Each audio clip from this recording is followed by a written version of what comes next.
Praise the Lord. கர்த்தர் உங்களை ஆசீர்வதிக்கட்டும்.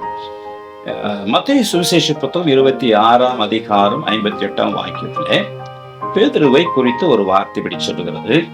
அவன் தூரத்திலே பின் சென்றான்.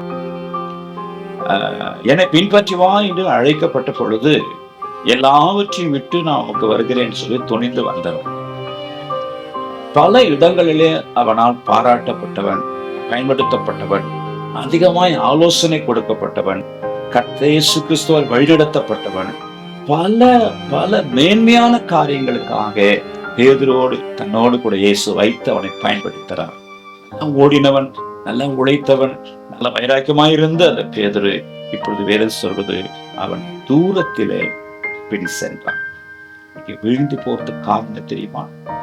நாம் எந்த இடத்துல, எந்த ஐக்கியத்தின் உறவில, எவ்வளவு தூரத்துல நாம் கர்த்தரை தொடர்ந்தோமோ, தொடங்கினோமோ, அந்த இடத்தை விடவே, அந்த ஸ்தானத்தை விடவே கூடாது.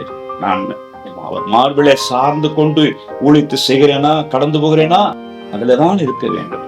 எனக்கு 1ஆம் நம்பர் கோட்டை கொடுத்திருக்கிறாரு, வளப்பத்து நிக்கிறேன்னா இதுதான் இருக்கேன். எனக்கு என்ன ஸ்தானத்தை கர்த்தர் கொடுத்து சபையில வச்சாரோ அந்த ஸ்தானம், ஆண்டோடு இருக்கிற உறவுல குழப்பங்கள், கசப்புகள், வைராக்கியங்கள், ஒருவேளை குடும்ப சூழ்நிலைகள், தோல்விகள் வரும் பொழுது நாம் கர்த்தரை விட்டு பின்வாங்கி தூரத்திலே செல்வோமானால் சமயம் பார்த்து கொண்டே சாத்தான் இருக்கிறான்.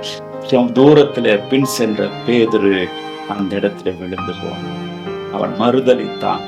அதை சிலவன் கசிந்து அடைய வேண்டிய சூழ்நிலைக்கு வந்து, அன்பானவர்களே, பேதுரு வீழ்ச்சிக்கு பல காரணங்கள் உண்டு.